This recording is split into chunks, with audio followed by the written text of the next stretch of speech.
Hello student, what is aromatic nucleophilic substitution? Aromatic nucleophilic substitution को हम AR-SN या फिर SN-AR भी कहते हैं। SN का मतलब क्या हुआ? S से हो गया सब्सटीट्यूशन, N से न्यूक्लियोफिलिक, AR से एरोमेटिक। ठीक है, तो एग्ज़ाम में आपको इस तरीके से क्वेश्चन आ सकता है, give the mechanism of SN-AR या फिर AR-SN। ठीक है, तो उसमें कंफ्यूज नहीं होना है। इसका मतलब होता है aromatic nucleophilic substitution, right. The replacement of hydrogen or a substituent on an aromatic ring by a nucleophile is known as aromatic nucleophilic substitution. तो किसी हाइड्रोजन का रिप्लेसमेंट करना या फिर उसका सब्सटीट्यूशन करना, ठीक है, किसके ऊपर? एरोमेटिक रिंग के ऊपर। किसके द्वारा? न्यूक्लियोफाइल के द्वारा। उसे हम क्या कहते हैं? एरोमेटिक न्यूक्लियोफिलिक सब्सटीट्यूशन कहते हैं। ठीक है, और जो न्यूक्लियोफिलिक एरोमेटिक सब्सटीट्यूशन होती है उसमें जो इलेक्ट्रॉन विड्रॉल है वो कॉज करता है activation, and electron release cause करता है डीएक्टिवेशन। तो ये बात भी आपने माइंड में रखनी है। Unlike aliphatic compounds having a nucleophilic group as a living group, aromatic compounds having the same group bonded directly to the aromatic ring do not undergo nucleophilic substitution under ordinary conditions. The reason for the unusual reactivity of aromatic compound is the presence of lone pair of electrons or a pi bond on the key atom of the living groups. तो जैसे आपने aliphatic compounds में देखा, ठीक है, उसमें आपके पास जो न्यूक्लियोफिलिक ग्रुप है वो किसकी तरह एक्ट करता है? एज अ लिविंग ग्रुप की तरह। ठीक है, इसलिए जो एरोमेटिक कंपाउंड्स हैं उनके पास आपके पास जो सेम ग्रुप होते हैं वो बॉन्ड कर जाते हैं directly to the aromatic ring के साथ, और वो फर्दर आपके पास न्यूक्लियोफिलिक सब्सटीट्यूशन में नहीं जाते हैं। और ये केस किस सिचुएशन में अप्लाई हो रहा है? जहाँ पे आपके पास ऑर्डिनरी कंडीशन होती है। ठीक है, और जो हमने ये बात की, तो इसका जो रीज़न है, the reason of this unusual reactivity of aromatic compound, ये किसकी वजह से है? It's because of reasons of lone pair of electrons, और साथ ही साथ पाई बॉन्ड आपके पास जो की एटम में प्रेजेंट है उसकी वजह से। ठीक है, सो आप यहाँ पे देख सकते हो, हमने ये एग्जाम्पल यहाँ पे पुट करना है for your aromatic nucleophilic substitution के लिए। Okay, another factor for the low reactivity is the nucleophilic character of the aromatic ring because of the presence of electron cloud above and below the plane of aromatic rings. तो एक reason तो हमने बता दिया unusual reactivity के लिए, loan pair of electrons and pi bond का। ठीक है, तो दूसरा हमने जो फैक्टर बताया वो है न्यूक्लियोफिलिक करैक्टर। आपके पास कोई एरोमेटिक रिंग है, उसका न्यूक्लियोफिलिक करैक्टर ऑलरेडी उसमें प्रेजेंट है। क्यों? क्योंकि उसमें क्या आपके पास है? इलेक्ट्रॉन क्लाउड होते हैं above and below the plane of aromatic rings. इस वजह से भी आपके पास रिएक्टिविटी का ये फैक्टर देखने को मिलता है SN-AR में। ठीक है, aromatic compounds undergo the following 3 types of nucleophilic substitution reaction. तो एरोमेटिक कंपाउंड की बात करें तो वो मोस्टली 3 टाइप की न्यूक्लियोफिलिक सब्सटीट्यूशन रिएक्शन को करते हैं। फर्स्ट वन है AR-SN1 या फिर SN-AR1 हम इसे कह सकते हैं। ठीक है, जिसका मतलब क्या हुआ? Aromatic substitution nucleophilic unimolecular. 1 का मतलब हो गया यूनिमोलिकुलर। ठीक है, AR-SN2 रिएक्शन, AR-SN2, 2 का मतलब बाईमोलिकुलर। बाकी तो सेम ही रहेगा, aromatic nucleophilic substitution nucleophilic bimolecular. ठीक है, थर्ड आपके पास इसमें रहता है aromatic nucleophilic substitution reaction via benzene, या बेंजाइन को हम और क्या कहते हैं? एराइंस। तो इसके द्वारा न्यूक्लियोफिलिक सब्सटीट्यूशन करिए एरोमेटिक कंपाउंड की, किसके द्वारा? बेंजाइन के द्वारा। तो ये 3 टाइप होते हैं न्यूक्लियोफिलिक सब्सटीट्यूशन के। ठीक है, तो ये कुछ एग्जांपल आप इसमें और ऐड कर सकते हो फॉर योर रिएक्शन। तो सबसे पहले हमने बात की aromatic substitution nucleophilic use molecular की। इसी का टाइप है। आपको ये क्वेश्चन 16 मार्क्स के लिए एग्जाम में आ सकता है एरोमेटिक न्यूक्लियोफिलिक सब्सटीट्यूशन का। ठीक है, तो उसमें आपने क्या करना है? डिटेल में इन तीनों टाइप्स को भी एक्सप्लेन करना है। ठीक है, तो हम फर्स्ट वाला टाइप पढ़ते हैं AR-SN1 रिएक्शन का, यूनिमोलिकुलर के जो आपके पास रहता है। सो इसमें आपके पास क्या होता है, ArSN1 reactions are very rare, बहुत ही ज़्यादा रेयर ये आपके पास रिएक्शन रहते हैं।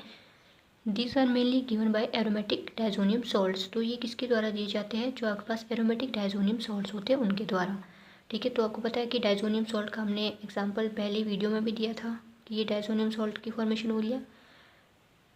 ठीक है, तो हमने यहाँ पे क्या लेना है, एरोमेटिक डायजोनियम सॉल्ट लेना है, उसके ऊपर अटैक करना है न्यूक्लियोफाइल का, NU नेगेटिव क्या है, न्यूक्लियोफाइल है, और आपके पास क्या बन जाएगा, ArNU + N2, ये जो आपके पास 2 नाइट्रोजन है कि कंबाइन हो जाएंगे और न्यूक्लियोफाइल और ये आपस में कंबाइन हो जाएंगे। ठीक है, तो मैकेनिज्म हमने ये तो दे दिया सिंपल इसका एग्जांपल। मैकेनिज्म में हम पहले करेंगे स्टेप 1। स्टेप 1 में हमने क्या लिखना है, ArN positive triple bond N, triple bond था। ठीक है, रिएक्शन कैसे प्रोसीड हो रहा है, स्लो में, तो यहाँ पे आपके पास क्या आ जाएगा चार्ज, Ar पॉजिटिव + N2, ये क्या बन गया, एराइल कैटाइन। ठीक है, और इस एराइल कैटाइन को हम करेंगे स्टेप 2 में फास्ट रिएक्शन के साथ, फास्ट हमने इसमें रिएक्शन प्रोसीड करना है, तो आपका जो फॉर्मेशन बन जाएगी वो बन जाएगी ArNU की, इसके द्वारा। Okay, aryl cation Ar is highly unstable, जो आपने यहाँ पे बनाया Ar पॉजिटिव, ये क्या है, हाईली अनस्टेबल है, बट जो इसके साथ नाइट्रोजन है यहाँ पर वो क्या है, हाईली स्टेबल है, has very good living group, इसीलिए ये क्या है, बहुत ही ज़्यादा अच्छा लिविंग ग्रुप है। This makes the generation of aryl cation extremely easy, इसलिए इसकी जो जनरेशन है एराइल कैटाइन की वो एक्सट्रीमली क्या है, ईजी रहती है। फिर हम बात करेंगे एविडेंसेस की, कौन कौन से एविडेंसेस है जो सपोर्ट करते हैं SN-AR1 मैकेनिज़्म को या फिर ArSN1 मैकेनिज़्म को। ठीक है, तो फर्स्ट हमने इसमें एविडेंस देना है, the reaction rate is first order in diazonium salt and independent of the nature and concentration of the nucleophile present. तो फर्स्ट जो हमारे पास सपोर्ट करा है एविडेंस SN-AR1 मैकेनिज्म के लिए वो है rate of reaction. Rate of reaction आपके पास जो इस प्रोसेस में रहता है वो है फर्स्ट ऑर्डर का। ठीक है, डायजोनियम सॉल्ट की हमने बात की, तो ये जो रेट ऑफ फर्स्ट ऑर्डर है ये इंडिपेंडेंट है, मतलब कि डिपेंड नहीं है नेचर एंड कंसंट्रेशन के, किसके लिए, न्यूक्लियोफाइल की जो कंसंट्रेशन है या फिर उसका जो नेचर है इसके लिए ये डिपेंड नहीं करता है डायजोनियम सॉल्ट का जो फर्स्ट ऑर्डर है। ओके, सेकेंड एविडेंस है that the first step is reversible cleavage of carbon nitrogen bond has been established by the observation that when Ar and triple bond N was the reacting species, recovered starting material also contained Ar and double bond N15. This could be possible only when the nitrogen detached from the ring and then reattached. तो अगर आप ये चाहो कि हमने ये example नहीं लिखना है तो आप सिंपली इसका जो ये रिएक्शन रहता है इसको आप सिंपली कर सकते हो। ठीक है, तो हमने अभी बात की थी सेकंड स्टेप की, तो सेकंड स्टेप हमें क्या बताता है, जो आपके पास फर्स्ट स्टेप है वो क्या है, वो शो करता है रिवर्सिबल क्लीवेज, किसके बीच, कार्बन एंड नाइट्रोजन बॉन्ड के बीच। ठीक है, and it has been established by the observation, तो इसके द्वारा हमें एक ऑब्जर्वेशन मिलती है कि जब आपके पास Ar and triple bond N है वो एज अ रिएक्टिंग स्पीशीज़ काम करता है। ठीक है, और रिकवर करता है स्टार्टिंग मटेरियल को और कंटेन करेगा इसमें यही सिमिलर कंपाउंड। तो ऐसा क्यों हो रहा है, this could be possible only when the nitrogen detached, ये तभी पॉसिबल होगा जब आपका नाइट्रोजन डिटैच्ड होगा रिंग से और दोबारा से रीअटैच्ड हो जाएगा रिंग में।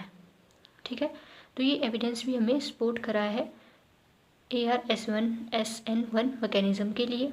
ठीक है, थर्ड आप यहाँ पे देख सकते हो, the effect of the ring substituent on the rate are consistent with a unimolecular redetermining cleavage. Example, electron releasing M substituent, M यहाँ पे क्या रहता है, ortho, OMe, Me etc. increase the rate and electron withdrawing and M substituent, और M substituent इसमें electron withdrawing के लिए क्या रहेंगे, COOH कार्बोक्सिलिक एसिड हो गया, NO2 हो गया, ठीक है, नाइट्रो ग्रुप हो गया, Cl हो गया, क्लोरीन हो गया etcetera, retard the rate of reaction. तो थर्ड ये आपके पास एविडेंस है। तो कुछ हम एग्जांपल इसमें ऐड करेंगे अपने क्वेश्चन के आंसर में। ठीक है, तो ये सब एग्जांपल है जो एरोमेटिक डायज़ोनियम्स कैटायन है उसके लिए हेल्पफुल रहेंगे। तो आपने एग्ज़ाम में इन एग्जांपल्स को भी लिखना है। Okay, presence of the electron donating group, जो कि आपके पास कौन से ग्रुप थे, +R ग्रुप होते हैं, एट ऑर्थो एंड पैरा और both position increase the reactivity of substituted diazonium cations for ArSN1 reactions. Similarly, electron withdrawing groups at this position decrease reactivity. तो इसमें क्या बात की कि जो आपके पास इलेक्ट्रॉन डोनेटिंग ग्रुप की प्रेजेंस है ऑर्थो एंड पैरा पोजीशन में या दोनों ही पोजीशन में, वो क्या कर रहा है, इंक्रीज़ कर रहा है रिएक्टिविटी किसकी, सब्स्टिट्यूएंट डायज़ोनियम कैटायंस की फॉर ArSN1 रिएक्शन के लिए। सिमिलरली जो आपके पास इलेक्ट्रॉन विड्रॉइंग ग्रुप है at this position same ortho and पूरा पोजीशन में, ये क्या करते हैं, डिक्रीज़ करते हैं रिएक्टिविटी किसकी, सब्स्टिट्यूटेड डायज़ोनियम कैटायन की फॉर SN1 रिएक्शन। ओके, तो ये तो हो गया आपके पास पहला type for your aromatic substitution nucleophilic reactions के लिए। सेकेंड आपके पास टाइप था ArSN2 रिएक्शन, मीन्स बायोमोलिकुलर के लिए एरोमेटिक सब्स्टिट्यूशन न्यूक्लियोफिलिक रिएक्शन कौन से होते हैं। This reaction is the most common among the aromatic nucleophilic substitution reaction.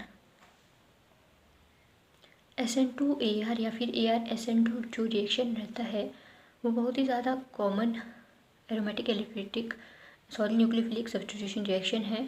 The reactivity of substrate for ArSN2 depends on the following factor. तो जो इसकी reactivity है, ठीक है, जो ArSN2 में हम सबस्ट्रेट यूज़ करें उसकी जो रिएक्टिविटी है वो डिपेंड करता है फॉलोइंग फैक्टर्स के ऊपर।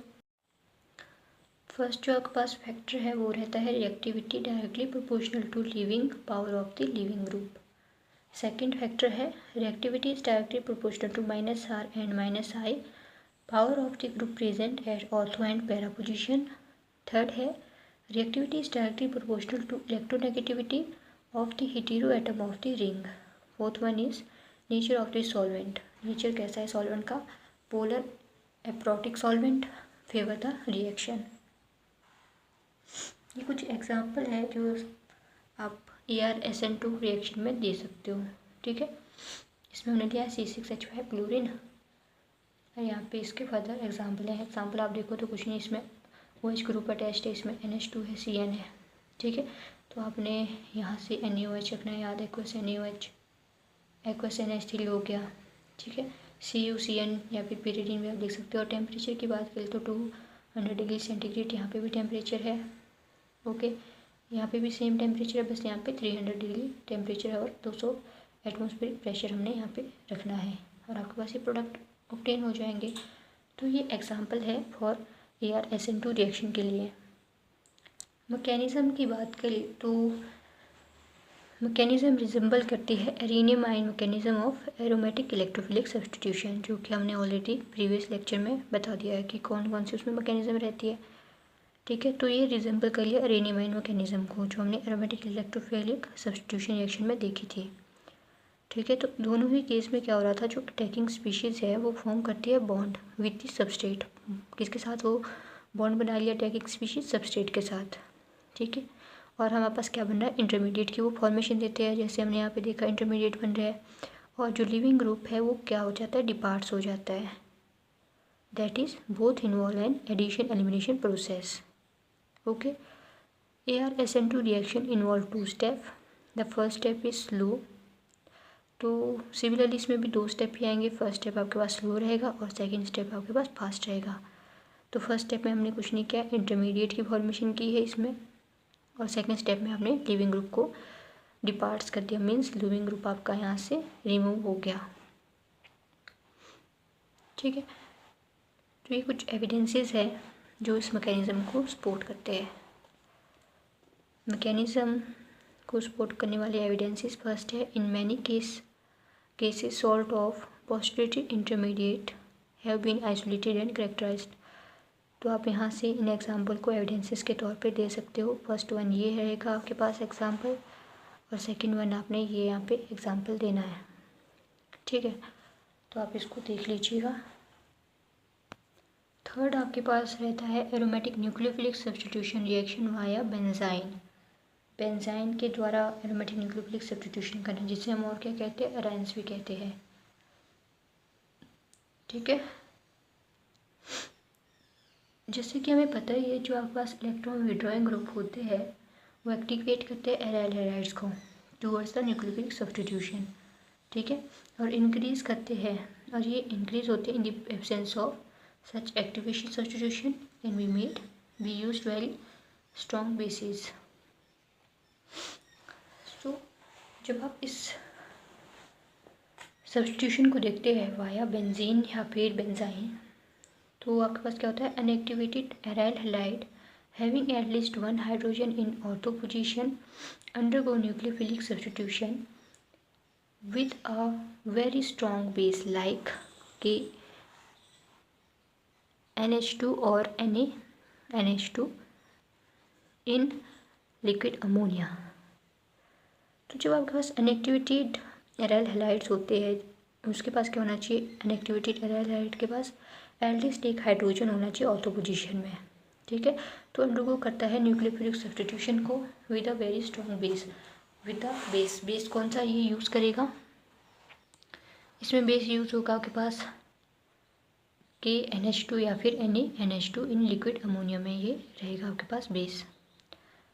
The reaction also occur with bases such as PHLi और PuLi। तो रिएक्शन आपके पास और बेसिस के साथ भी प्रोसीड हो सकता है, जैसे हम लेंगे PHLi या फिर BuLi को। ठीक है, this reaction proceed via benzyne और arene intermediate and the mechanism is called benzyne mechanism. तो ये जो हम रिएक्शन की बात कर रहे हैं ये प्रोसीड होता है वाया बेंजाइन, इसीलिए हम इसे क्या कहते हैं, बेंजाइन मैकेनिज्म भी कहते हैं।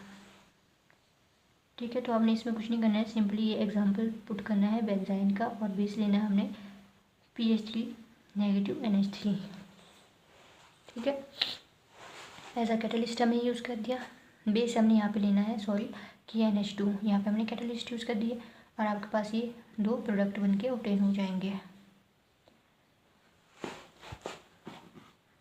अब बात करते हैं मैकेनिज्म की, बेंजाइन या एराइन की मैकेनिज्म क्या होती है। This mechanism involved elimination followed by addition, hence it is also called elimination-addition mechanism of aromatic nucleophilic substitution। तो ये मैकेनिज्म इन्वॉल्व करता है एलिमिनेशन प्रोसेस को, ठीक है, जो कि आपके पास फॉलोड बाय किसकी होती है, एडिशन के द्वारा। इसीलिए हम इसे और क्या कहते हैं, elimination addition mechanism of aromatic nucleophilic substitution कहते हैं। ठीक है, तो इसमें हमने एग्जाम्पल देने हैं, ये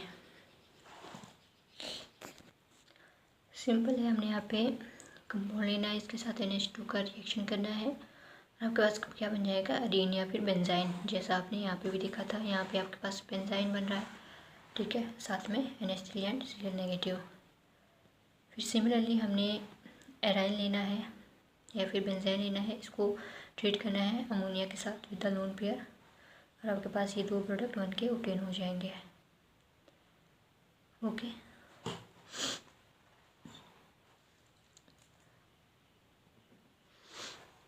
ये यहाँ पे एविडेंसेस है, आप चाहो तो इनको भी देख सकते हो कि कौन कौन से एविडेंसेस आपके सपोर्ट करें मैकेनिज्म को। Aryl halide having no hydrogen ortho to the hydrogen do not react under the same condition, ये एविडेंस है। या फिर आप इसे भी दे सकते हो, benzyne are usually detected by spectroscopy और their participation in dimensions and by trapping through cycloaddition to compounds such as furanate and anthracene। तो आप इसमें ये एग्जांपल पुट कर सकते हो। सो हमने इस वीडियो में क्या क्या पढ़ा, एरोमेटिक न्यूक्लियोफिलिक सब्स्टिट्यूशन रिएक्शंस क्या होते हैं और उनके टाइप्स। ठीक है, फर्स्ट टाइप था यूनिमोलिकुलर के लिए, सेकंड था बायोमोलिकुलर के लिए, और लास्ट आपके पास था बेंजाइन के लिए। ठीक है,